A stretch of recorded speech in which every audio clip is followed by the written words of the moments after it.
Hey, we're going to do a quick demo on how to do a 24 budget. So right now you should be seeing my screen and we're looking at peer group average, peer group median in the event rental space last year, just as a reference point. And again, that was 2022 data. 2023 data is included here for reference.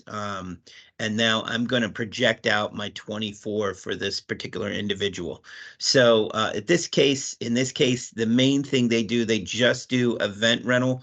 So there are no equipment sales or supply sales.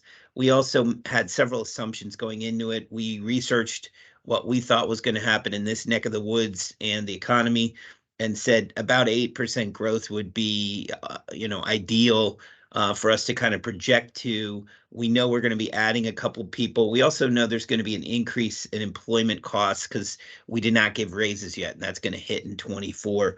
Also, to get to the 8% number, we're going to have to spend a little bit more in marketing. And when we take this 12 months and we spread it over each month, we also are recognizing that in the past, 80% of our sales happen in 8 months. And in the winter months, we kind of die down. So we're going to apply percentages so that we have a monthly pro forma to look at. So first things first, we're going to look at our event rental to tent rental distribution. And in this case, you can see that about 60% was event and 30% was tent, with about 10% being other related expenses. So there's different ways you can go about this. You can take and say, well, I want to do a straight 8% growth. So you might want to take the 8% number and put it right here, 0.08. And of course, you can do this a lot of different ways. This is just the easiest for me. So what I'm going to do is I'm going to keep my split on event versus rent next year, and all the other fees I'm going to keep equal. So I just want an 8% distributed amount. So I'm going to take and say I want to take last year's number, and I'm going to take that and I'm going to grow it by 1.08. And so that just gives me an 8% increase. And I'm going to take that calculation, and I'm going to go all the way through to get me to this. And now I'm getting a sense of, okay, what is my growth look like right now? I can kind of calculate to see that that works just by saying I'm going to take this projected year minus last year, and then I'm going to divide it by last year. And that should give me a picture of 8% growth. So let's just confirm that. And again, there's different things. Yeah, it's 8%. So there are different ways that you can go about projecting. You might look at some of these activities and say, well, we're actually going to see a lot more damage waiver this year. So you can make those changes right here. You can overwrite them. So in this case, if I just wanted to bump that up, I would just say 16 grand, 1, 2, 3, boom. It's going to change it slightly. This is going to be slightly higher than 8%. So if I was going to go and look at some of the decimals, I'm going to start seeing that change away from 8 to 8.13 or whatever. So this kind of gives you a sense of that here. And again, this was a fluke, other income of negative. So I'm actually going to project 0 here. And again, I'm getting closer to 8.3% growth. You have the right to make changes to this any way you want. Equipment damages recaptured would be another misnomer. You might want to set that at 0. And again, now I'm back down to 8%. So that's really where I'm focusing: tent versus event. And then delivery and setup going to be the same. And damage waiver, I want to see similar growth. You can also see as a percentage of sales, it's slightly different. So that is based on us plugging that 16 in there. So there's different things you can do on the sales side. That is your projection.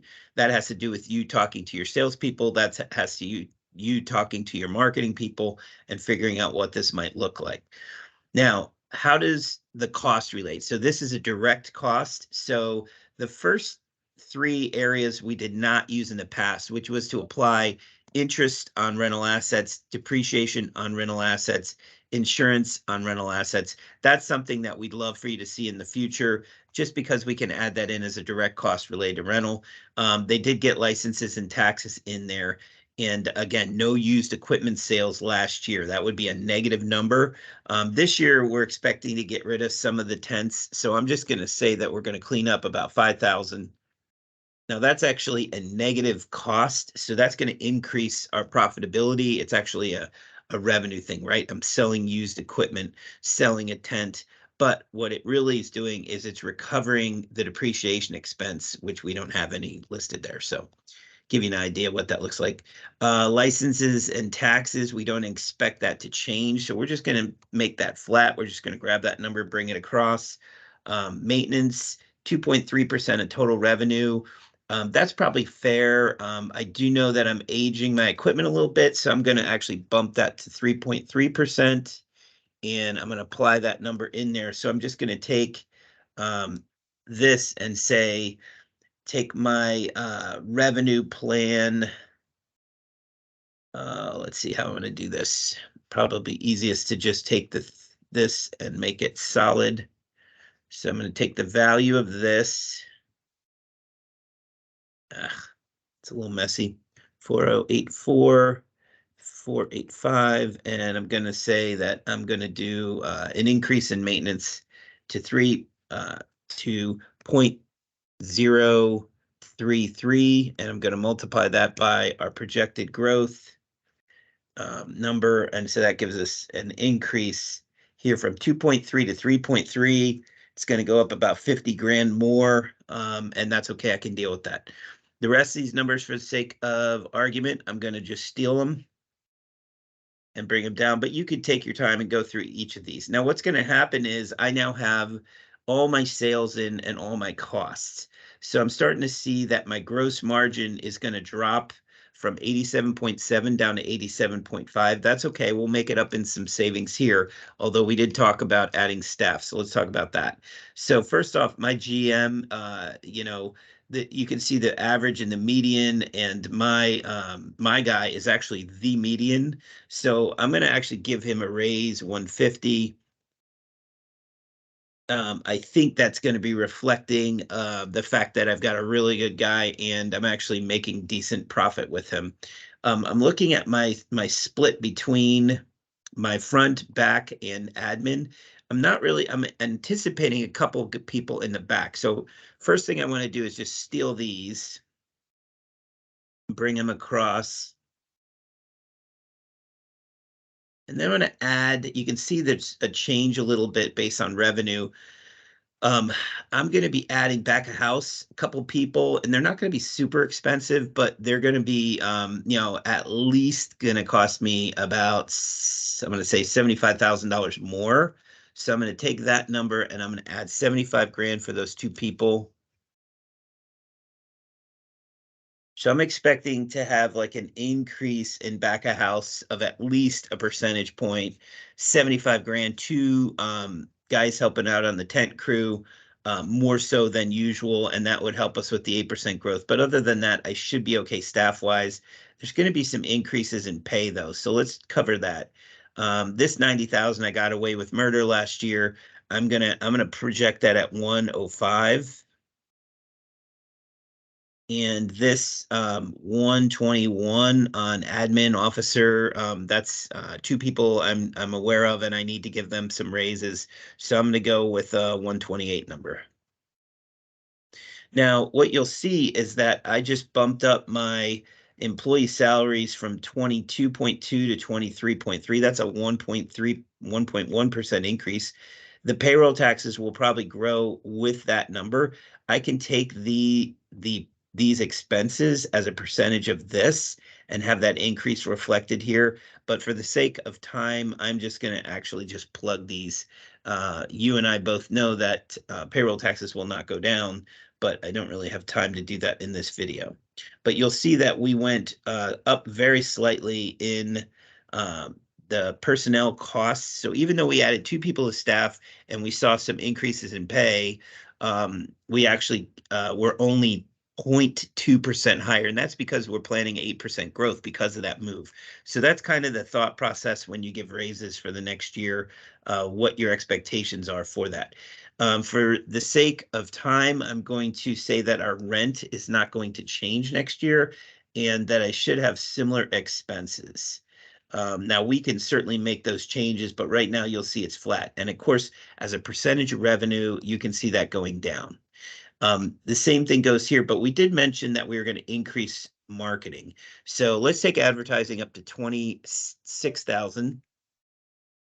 And then let's grab the rest of these entertainment and say that, our entertainment budget, all these things will stay the same. And you'll see that we increased our marketing 0.1%, but a total of $7,000. Education and travel related. Well, we do know travel is going up, so I'm not afraid to go to about 26,000 there. It gives us a new number. Again, there's an increase. These are professional fees. I don't anticipate any changes there. Keep that the same. And then this is overhead related to not variable, more related to the business. So my maintenance on my vehicles, all that stuff. I'm just going to keep these the same. And for the sake of time, my admin, I'm going to keep flat. Again, we can set all of these expenses as a percentage of sales. So you might say, I want to keep it at 5.3 and increase my spending in these accounts. These are fixed accounts, so they're not variable, but you might say, based on what's going on in the economy and inflation, I'm going to make them percentage, I'm going to make them stick. But you'll see just by doing that, we've kind of completed the exercise, and we're seeing that we expect our overhead to drop by 2%, even with those increases, if we keep everything else as is. Our overall EBITDA is going to go from 30 up to 31, and our dollar amount is going to go from 1.1 to 1.286. We can look at what that growth looks like if we want. I'm not really going to plan for any of the other expenses or incomes not related to the operation. So we'll leave those blank. And again, we should have a net effect here, and you can kind of see the difference. Now, in this case, we had corporate taxes at 310. I'm going to say that we're going to do something similar, and I'm just pulling that over for the sake of argument. But you can kind of see that our net's 23.9. This is a very safe budgeting process that we just went through. You can tweak it. You have a place here to keep notes. You can look at percentage of sales and make changes. Again, don't be afraid to spend time on the front end to really understand your business better and how it sits in the economy. All right, that's it.